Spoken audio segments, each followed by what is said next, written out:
Heart First leadership isn't what you say, it's how you show up, how you regulate, how you communicate, and how you execute when it matters most. We are Heidi and Ryan Sawyer, and you are listening to the Heart First Leadership Podcast. Welcome to Integrated Mindset Podcast, and I almost changed the name there again back to the old name because this is still new to us, where Heidi and I are here together as showing up as a team for you guys to talk about integration. And today I'm super excited and honored to have my cousin John Wood here, a chiropractor. Been married to his wife Vicky for 28 years. He's serves his community and his church and has two incredible children. One is by the name of Tristen, who's a musician, a climber, mountain climber, who the two of them go on all kinds of incredible excursions together. And the other one is found his way back to heaven a little bit sooner than we would have liked. And so we're going to have this incredible conversation about integration and how life moves forward and how to integrate just his way of being and showing up in the world after that tragic experience of losing his son, Seth.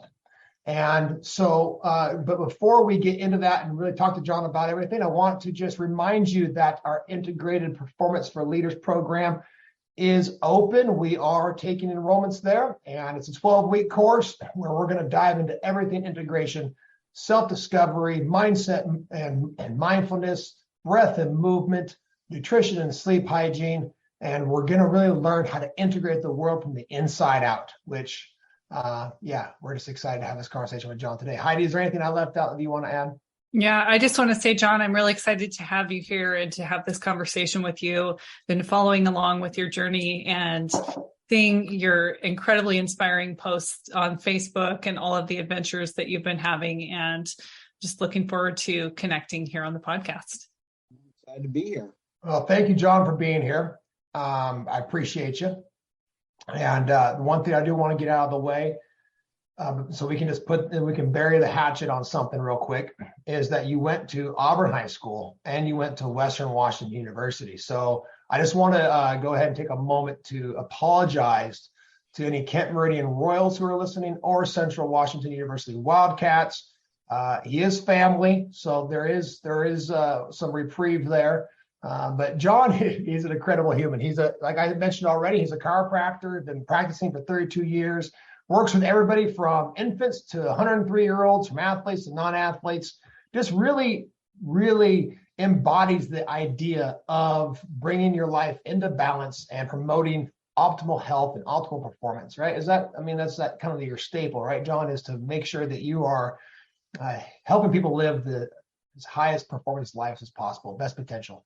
Yeah, I always think that that's probably the true chiropractic philosophy and goal, is to help people, really get their nervous system and their spine straightened out so that they can lead a really healthy life as best as possible. Most people end up in a chiropractic office for back or neck pain, but I really think that's the lowest level of chiropractic care. I really think that, again, it's about the nervous system. I know you talk a lot about the nervous system in your integrated podcasts and whatnot, but it really is about your nervous system functioning at 100%. That's where the true value of chiropractic lies, I believe. Yeah, and one thing that's fun to just highlight, we'll geek out on the nervous system just for a second, is I want people to understand it's not just about being able to recover. It's about being able to engage and disengage in any moment, in the stressful situations, to be able to recoup after a stressful situation. But that's what allows for ourselves to reach our potential, is when we expand the capacity of our nervous system to be able to do hard things in one moment and recover and relax in the next moment, and to be adaptable in that way. Is something within your chiropractic care, does that illuminate something within what you do as a professional? Well, I think, again, for most people, whether it's a physical injury or whether it's just the stress that people don't realize they have on their body, most people don't realize that they're probably overdoing more than they should be. And I'll just take the mental stress that people go underneath. We're underneath just a slightly higher level of stress than we think we are. And we never give our bodies a chance to recoup or rest like you talk about. So some of the stuff that you teach in your program, as far as, deep breathing, really what you're trying to do there is bring into balance your parasympathetic and your sympathetic nervous system. Most people are way wired on the sympathetic side. They've got too much going on on the fight or flight side, and they really need to take that time to kind of balance out their lives, because you really hope health is about homeostasis, and that's what you got to do. You got to spend time on both sides. Both sides of the coin, yeah. Can't be one to be too lethargic. You're the other one, you're overstimulated, and then your nervous system has issues. And so, what? Just out of curiosity, before we dive into the rest of the story, what got you into chiropractic initially? All those years ago. Well, you probably have heard the story at some point or another, but I came back from my first year up at Western. I was going to chiropractic college up there, and I was giving Grandma Delora a back rub, and she said, what are you going to college for? And at that point, I really had decided not to go into computers, which is where I was first thinking about going into. And just because I was rubbing her back, I said, well, maybe I'll become a chiropractor.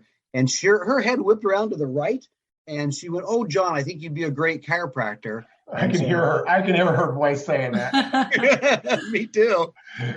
So 2 weeks later, she called me up and said, what are you doing tomorrow? And of course, she already knew. I'm sure she'd already talked to my mother and knew I had nothing going on. But I said, I got nothing going on. And she goes, well, I want to take you to lunch, and I want you to go meet my chiropractor. And in the course of 15 minutes with her chiropractor, he basically said 3 words that changed my life, obviously. He said chiropractic was a drugless healing art. And I went, that's what I want to do. I want to be a chiropractor. And still didn't know what chiropractic was at that point, but it was drugless and it was in healthcare. And that's 2 things that were interesting to me. That is so cool. That is so cool how just that one meeting set that trajectory for your career and going forward. Really cool story. Yeah. We could sit here and talk about grandma and grandpa for all day. We were blessed with amazing grandparents, and for sure, influence they had in our lives is still a daily experience. So, I think back to when we were kids. You were so much older than I was, but I remember watching you compete at a very young age. I remember watching you run cross country. I remember watching you be adventurous. I can't remember the first time you did something that's, in the realm right now. How many different hikes and mountains have you climbed? You did like 50 some 2 years ago, or something like that was. Yeah, over the last 5 years, I've probably done, I don't know, maybe 300 hikes, maybe. I mean, I did 87 last year and 47 the year before and 52 the year before that. And I don't know, 35 the year before that. And I've got 30 or 40 in this year. My son and I have climbed all the volcanoes here in Washington. So Mount Baker, Glacier Peak, Mount Adams, St. Helens, Mount Rainier, and then we've done Mount Hood in Oregon as well. Yeah. Wow. And you were always an adventurous soul. I mean, even going back to when you were a young man, weren't you? I mean, you always were kind of looking for adventure. Yeah, I think so. In high school, I was in Explorer Search and Rescue. So I did a lot of that in high school. I did climb Mount Rainier when I was 16, I think, 16 or 17 years old. I remember. Yeah. So spent a lot of time out in the woods and outdoors doing stuff like that, and enjoyed that sort of stuff back then. Yeah, for sure. And then is it probably safe to say that part of your life wasn't as evident for some time while you were going through school, and then, met Vicky and got married and started a family, that adventurous exploring part of your life was put on pause to a certain degree. Certainly not to the level that I do it now. I mean, I got in college, I went to Alaska and I worked in Alaska, which had certain sort of adventures into it. But doing college in my young adult life, not as much as recently. I certainly would go out and go hiking once or twice a year. And then, of course, when the boys got a little bit older and were 5 and 7, we started doing our boys camping trip, and we'd go up in the mountains and go fishing. And so the boys always loved to fish and hunt and do stuff like that, but it's certainly not to the level that we do it now. A lot more tamer. Well, what was your job in Alaska that you did? I worked for a guide service cleaning fish. So I'd fillet the fish, get them all ready for people to bring back home. And the first summer, of course, I did it with Grandma and Grandpa. They were up there with me working. And it was a great experience. I loved Alaska. So. That's incredible. And you can still fillet pretty good probably then, huh? I can fillet real good still. Yeah, I haven't lost my touch there. I'll have to take you fishing just for that reason alone. So let's talk about the uncomfortable here a little bit. Obviously, it was 6 years ago when you got the news. Yeah. Yes. About this time of year, wasn't it? It was right around the beginning of September. Yeah, exactly. So it would have been a week ago today, but 6 years ago. When I remember bringing Seth home, when I went to the office and I came back and Seth was in bed and I said, hey son, let's get up and let's go to the dump and then go up to your grandfather's and have him work on your baseball bag. And so we went down to the dump and we stopped by Burger King there in Auburn. It was kind of something that Seth and I would do kind of together. He liked going to the dump and he liked going to Burger King. And we got to the drive-thru and he had just a splitting headache. And it just wouldn't go away. And so we went to my dad's and he wouldn't get out of the car to go see my dad, which is a little unusual. So I brought him home and I put him in bed and I texted Vicky. I think she must have been doing something that day. And I said, hey, Seth's not feeling good. He's got a real bad headache. And so I left him in bed. He's sleeping. So I'll make a kind of a long story kind of short. So that was that Tuesday. And then this coming Thursday, so 6 years ago, this coming Thursday is when Vicky, in the middle of the night, she came in on a Wednesday night and said, I'm going to run down to ER and, get an MRI. And so about 4:30 in the morning, I remember her, I'm pretty sure she called me. She might have texted me. I'm pretty sure she called me, though, and said, hey, you got to get down to Children's.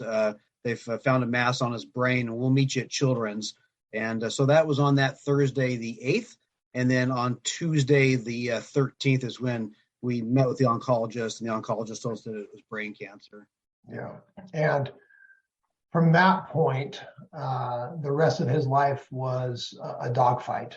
And one that was incredibly inspiring of how he handled it, how the whole family handled it, how the community handled it. It was how long was it from that point in time when you found out what you were dealing with to when he passed? Just about 7 months. Yeah. And going into it, we thought that we were going to beat it. I'll just tell a couple quick stories. One of the stories was, first off, from a statistics standpoint, it's funny what your brain does to you. I remember getting on the internet and looking at the statistics, and I thought the first time I looked at it, he had a 1 in 4 chance, which isn't great, but it's still better than nothing. And then in December, early January, it spread to his spine. And that's when I went back and re-looked at the statistics and realized that I had somehow transposed the numbers in my brain, and it was like 0.0025, not 25%. And that's when I kind of knew at that point that we weren't getting the results that we were hoping for. But yeah, he was, from day one, he was scared. I mean, I can't lie. He was scared that, well, I'm sure a lot longer than the first night, but I remember the first night him being super scared.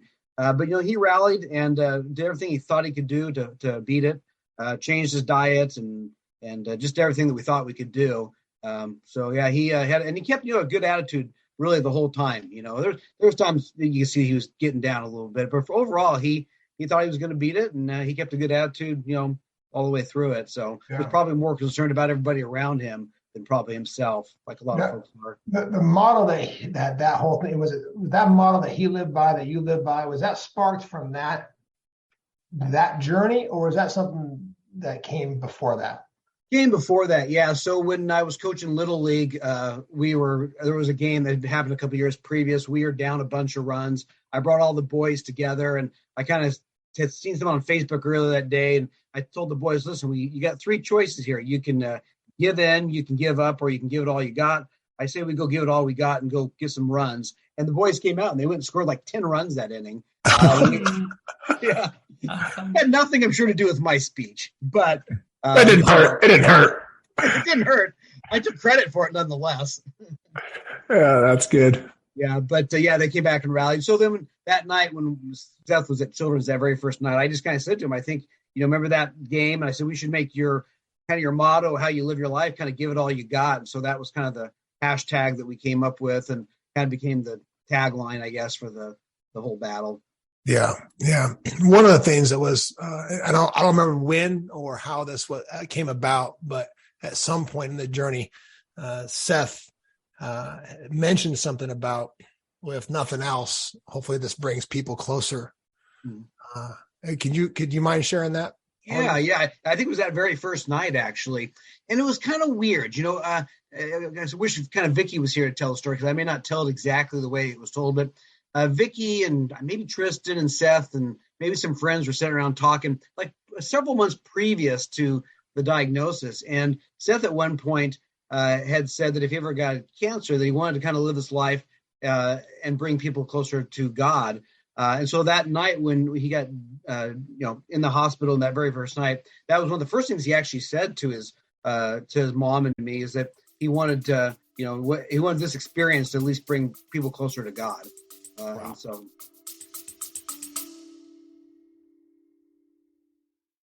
We are all leaders. If you're ready to stop waiting and start impacting your environment in a powerful way, we want to connect with you. Click the Book Now link in the show notes to book a call with a Heart First coach and discover what Heart First leadership can look like in your life and in your environment. Now back to the show. Wow. That's a really selfless thing to say. Yeah. In a situation, like that, facing that, it's a really beyond his years thing to say. Beautiful. Yeah, for sure. Yeah. And kind of almost, I don't know if, I don't think he saw the future or anything by any means when he said that several months earlier, but it was kind of eerie, how he said it and just a couple months earlier that, if he got cancer, he'd want to bring more people to God. And then a couple months later, he ends up getting cancer. So that's interesting. Yeah, there's maybe some sort of intuitive knowing of some sorts, right? It's just you just don't know. That's a spiritual component that we just our finite minds cannot wrap our minds around. So I just want to kind of reel back for a moment and to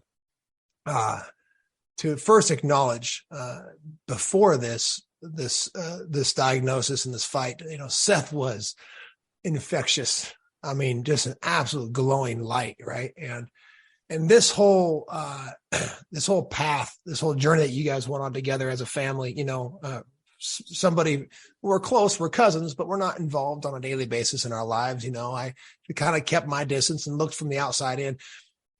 Before we hopped on this recording to record this podcast, I reflected for a moment, and I'm not sure if anything else I've witnessed in my life, from Seth fighting to you handling the scenario, being a father, being a leader, and continuously then being a father and a husband after everything transpired, I know that I have never learned more from individuals in my life. And this is how we learn, right? Is by watching others.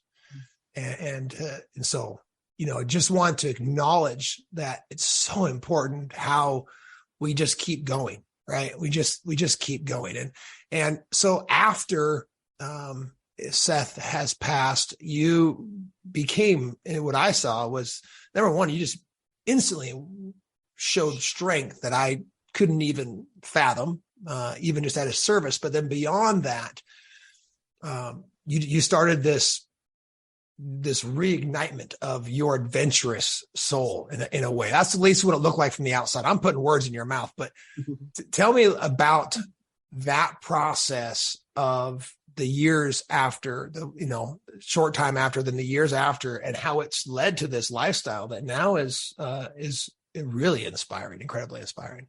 Well, it's generous for you to say all that. And of course, we may go different tangents here, different ways here, but first off, everything everybody saw on Facebook was, of course, the highlight reel, Sure. Right. Like it is. Yeah. And all the hard work and the difficult times were usually, on the background by all means. But, when we knew Seth wasn't going to make it, I started to kind of mull over, what life would look like after he passed away. And one of the things was how to heal myself, and to get over it. So even before he passed, I knew that I'd get back into hiking. For some reason, my innate just said to me, you need to get back up into the mountains and get back into the woods and probably grieve there. And so it might have been the day or two after he passed, a good friend of mine, he's a preacher here in the area, took me hiking. He was a good hiking buddy of mine. And so then from there, I just started doing a lot of hiking. And for me, it was just, going up hills. Everything around here seems to have 3,000 or 4,000 feet of elevation gain over 3 or 4 miles. And so I would just go up and I would cry and I'd go until my legs hurt and my lungs hurt.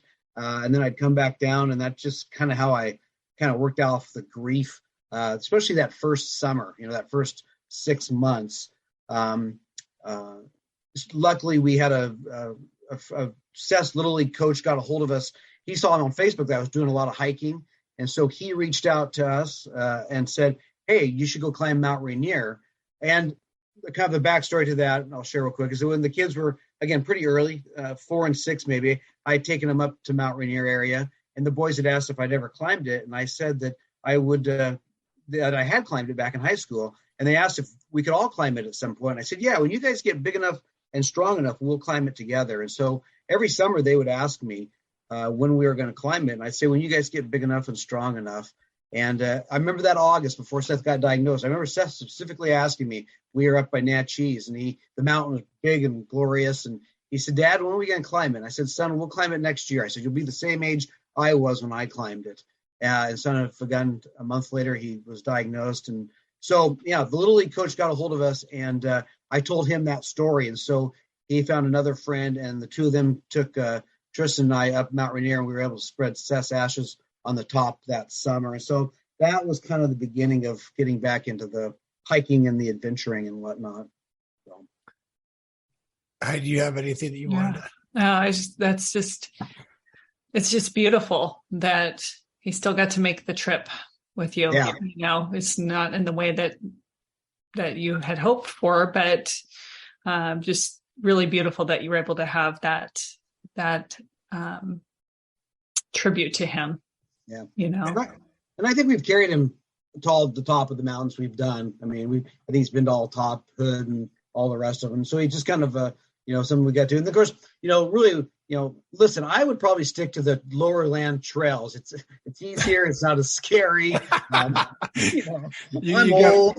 You got a fearless Tristen son there, yeah. Yeah, but Tristen really wanted to do, first we did Rainier, then he wanted to do St. Helens, then he wanted to do Adams, and then all of a sudden, he wanted to do all of them. Then he got into rock climbing. So we've done some rock climbing, which is certainly for me, I don't like being on exposed ledges with hundreds, if not thousands of feet below us. That's not really my favorite thing in the world to do, but I do enjoy doing it sometimes if it's relatively safe. I bet your wife's not super thrilled about you guys being out on those edges either, right? I don't think she's super, but she also, realizes that life can happen and not happen all in an instant. I mean, through what we've been through. And so she also realized it's just as dangerous riding in a car to the mountain potentially as it is being on the mountain. So, yeah, such a good point. So a couple of different directions here in my mind. Number one, you said something that you began to understand that this was going to take a process of healing yourself.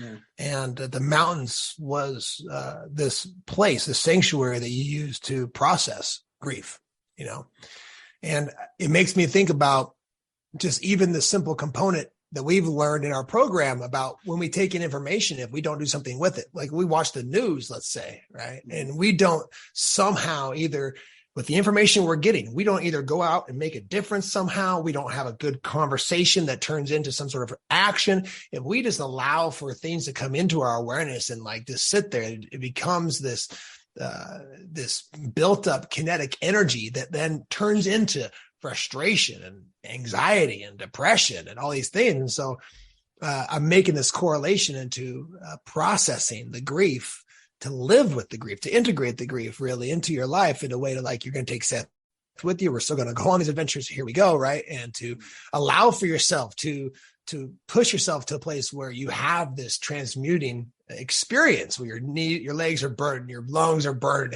And you bring yourself probably to a place of breaking down. It's probably not pretty.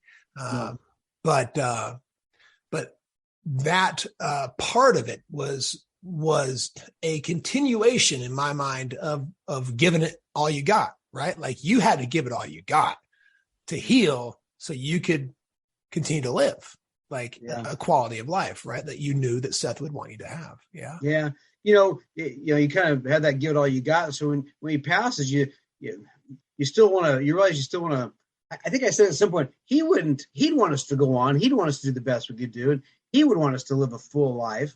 And so to some degree, you want to honor that. He had a zest for life, and he'd want us to keep doing that. And at the same point, it's still rough even 6 years later. But especially that first couple of years where it's just so all encompassing every day. It does take a lot to get through every day, and it's sometimes the giving it all to God. I think I posted something here a while back, or many years ago that. Like climbing mountains is great and it looks adventurous and it looks great on Facebook. But sometimes giving it all you got was just getting my butt out of bed in the morning. Sure. I mean, that was the best I could do on some days. And, going to the office and just, trying to make it through a day. And so, I think I posted one time on Facebook, giving it all you got sometimes just means, getting up and going, like you mentioned, just taking that next step forward, even though it might just be getting out of bed and walking downstairs. Mm-hmm. Did we do the podcast last week, Heidi, where we talked about the 6 inches in front of our face? Yeah. Was that last week? So it comes out tomorrow or something? Yeah. Mm-hmm. That just, one of the things that I think that we overlook in life in general is being able to just this two different paradigms, like to be where you are, like fully, complete acceptance, right? Compassion. If you don't just allow for yourself to be in the grief, then it's going to continue to persist, right? At a deeper and more profound level.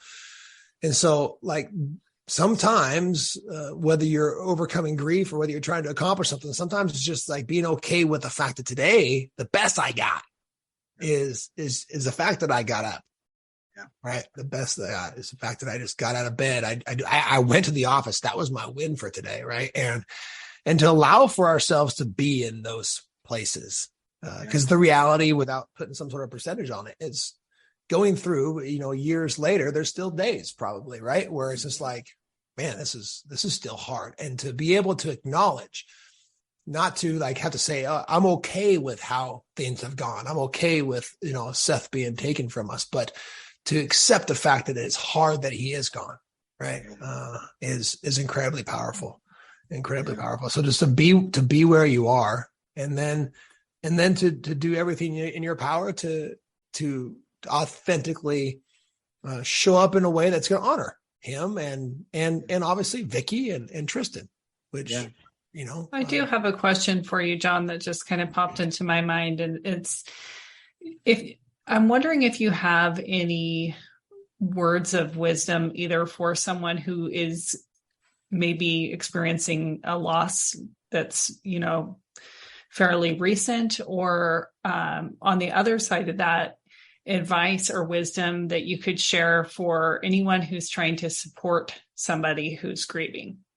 Because I found myself in a situation recently where a dear friend of mine had a loved one pass, and I think we feel that it should be intuitive to know how to help somebody, you can't help someone out of that situation when they're in it, but how to be supportive.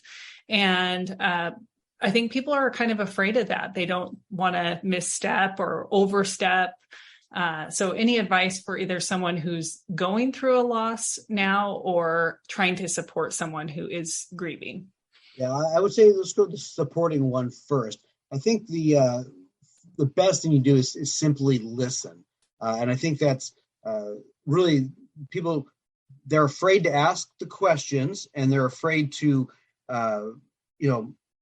get into that deep conversation. And when you start to cry, they feel bad that they've made you cry when they really shouldn't feel bad. It's actually, the crying is part of the grief, and it's actually healing and good for the person that's doing the crying. And so I think that's the best thing, is to listen and not offer advice, really, just listen. So many times you'd have people, and they meant good things by it. And I've even done it since Seth has passed. I've tried to catch myself not doing it, but I try not to do it. But something like, oh, I know how you feel. My grandmother, my dad, my dog. I heard when I was right after my dog died, I know how you feel. I'm like, it's a little bit different between my dog, your dog, and my son, so we think, so really and I'll just use again, because what I'm familiar with, which is the loss of a child, there is nothing like the loss of a child. And really the only person that really understands that potentially is another parent that has lost a child. You know what I'm saying? Mm-hmm. But even within that, I said early, a person that loses a child from cancer is different than one that loses one from suicide, that loses one, all of a sudden quickly through a car accident. They're all even a different sort of grief, even in those situations. I think, at least that's my impression. They're similar, but they're still, distant, to some degree. So just really listening. And then I think really, at least for me, and I think really for Vicky too, I went to Florida to visit a friend of mine, maybe a couple of years after Seth passed. And, he was just like, hey, I'm sorry it happened to you. I never knew your son. Tell me about your son. And I was just like, man, this is somebody that's willing to engage in that conversation, knowing full well that I might cry, but generally was interested in hearing about my son, because as a grieving parent, you want to talk about your kid. I still talk about him every day, even now. And so I think listening and then just asking to hear stories about whoever that lost person is probably good, solid advice. I have a friend who lost her daughter at a young age, and she told me, she said, "You're never going to remind the person that their loved one is gone." Yeah. You know, they know that. So what advice would you have for somebody who's just kind of freshly going through something right now? On that way, I'd say definitely get a good support team around you. You got to find people that have the right energy. And it is weird who has the right energy and who doesn't have the right energy. It was shocking it wasn't shocking. It was interesting, I guess, which friends fell to the wayside that didn't have that energy to help us through the process, and which ones came in. And so getting a support group that you trust and, can help you through that, and not feeling bad if you have to make some decisions on who stays in your life, who doesn't stay in your life, because your circle does get small about who you can let into that, because you only have so much bandwidth. I said early on, you only got so much bandwidth for, what's going on. You're grieving so much. It's just a certain amount of people you can handle. And then the other thing too, is I would tell people, there's a term in the hiking community. It says, hike your own hike.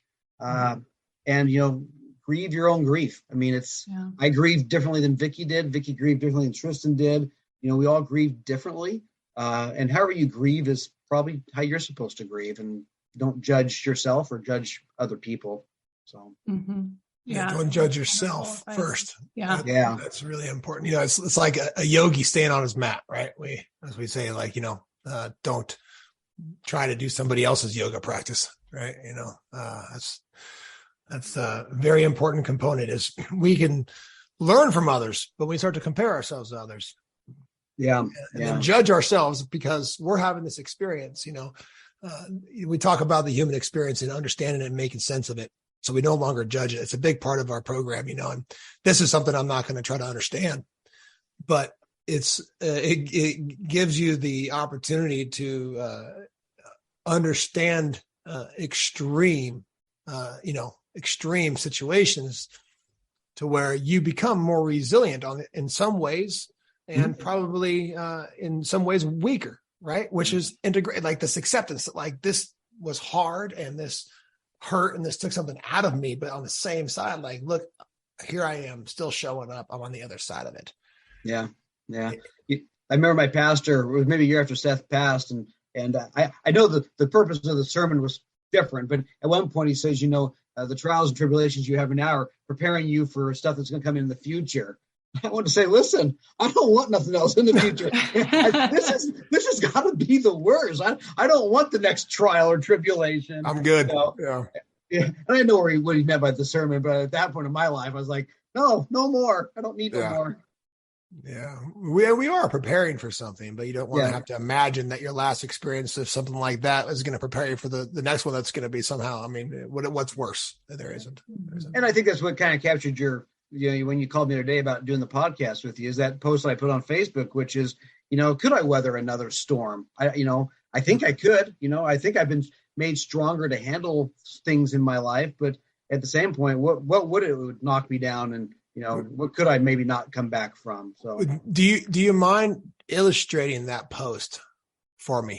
Yeah. So a couple of years ago, 3 years ago, I was up on a trail, and I was just in really, I would say bad place. That's not the right word. I was in just a sad place and just kind of tired. I was tired physically and mentally. That's what it was. And so I did this trail, and you go up through a forest fire, and I was really grieving hard that day. And as I went through the forest fire, and then I finally broke up into the top, where finally nature was starting to come back out of the fire. It made me realize that's what grief had been. This fire had come in and it swept through our lives, and it just had taken so much to survive the fire. But I could see the new growth coming up. And even though no matter how much new trees and new growth came up, if you were to dig down far enough, you would still find a scar of the fire. So it was a very deep and spiritual day for me that day. And so I do that hike once a year. I always do it by myself. And so this year I went up, and it was still as deep and meaningful as I worked my way through the trail up through the forest fire area and then up to the area where nature was coming back. The difference this year is that there was so many blowdowns and deadfalls because some of those trees had not been able to make it. They made it through the fire, but they hadn't been able to stand the windstorm of last year because they had been made weakened. And that was kind of the thing I posted on Facebook is, am I like, which tree am I? Am I a tree that's going to make it through another storm, or have I been weakened because of a fire and a storm years previous? It would not allow me to make it through. And so that was kind of what the gist of the post. Yeah. And the reality is that based upon your current experience of life and how you live your life is that, you at least show to the world that you are an incredible, resilient system as a human being. And you've created an environment where, and again, we know it's not perfect. We know it's not always pretty, but your son Tristen is following his passions and writing music. I saw he just posted another song just about a month ago or something like that. A couple weeks ago. I think he's got another one coming out here pretty soon as well. Yeah. And he performs all around town and does different things like that. Not quite as much since COVID happened, but yeah, he still kind of does around town, and he still loves his music. He's gotten a little bit more into, I think, rock climbing and that sort of stuff. I think that's more of his passion a little bit more, but he still loves music. So they're probably equal, I suppose. Yeah.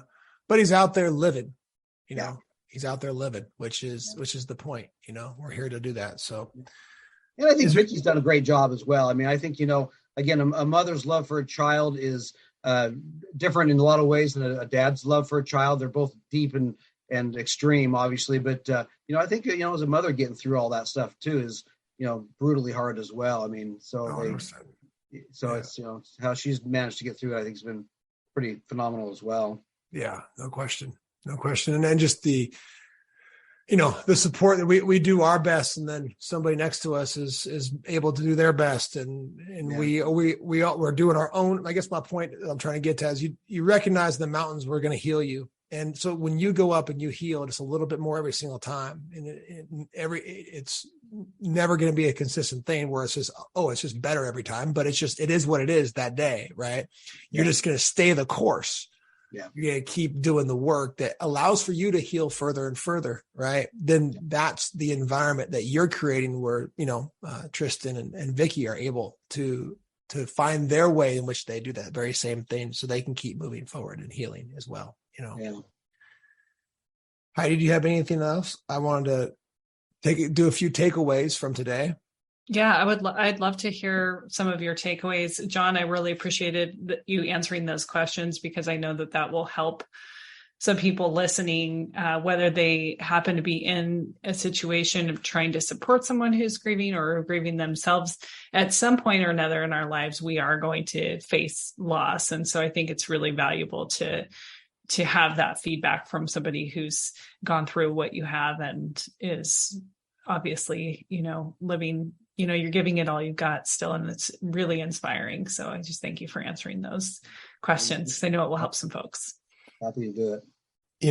I want to ask you here in a minute, John, what does giving it all you got look like going forward? So I'm going to give you a minute to think about that while I hit on a few things. Number one piece that I wrote down as a takeaway, Heidi, was for us just to be where we are, and going through something like, obviously the loss of a child is something completely that we don't want to imagine, and it's unbearable.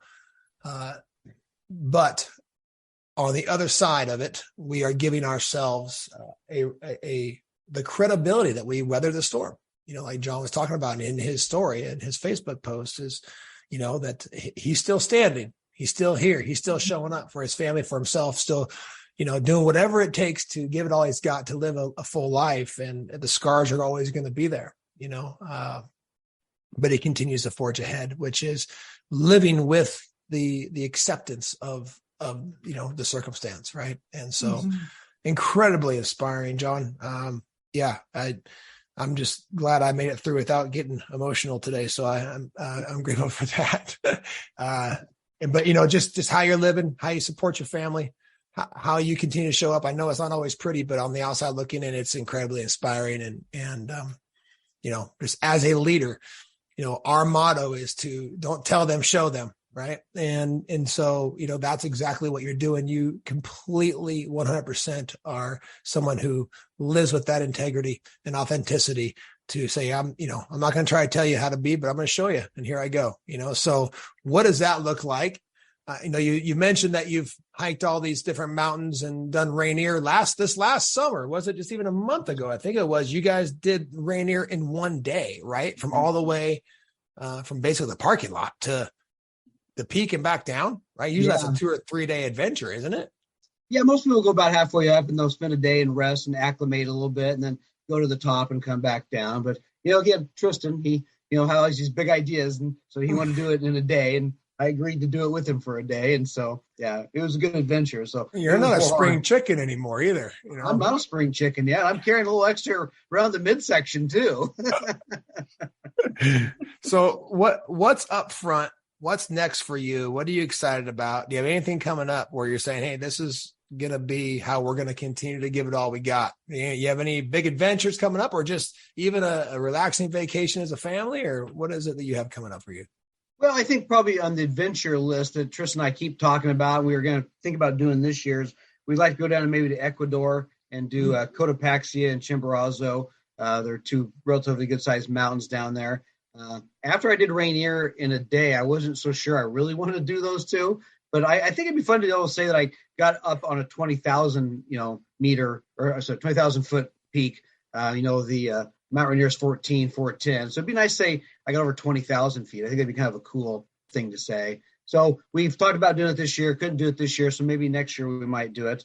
We've got a family vacation to Cancun here in a month. That's going to be kind of fun, obviously, to get away. And, nice. Yeah. So, yeah. Awesome. Well, thank you so much for your time, John. I appreciate it. And just for being you. So, well, thanks for having me on. I invited me, I'm always willing to do these sort of things, but I kind of said, what the heck do I got to say it's of any value to anybody out there? So hopefully your podcast listeners enjoy it and at least get something out of it. Well, there's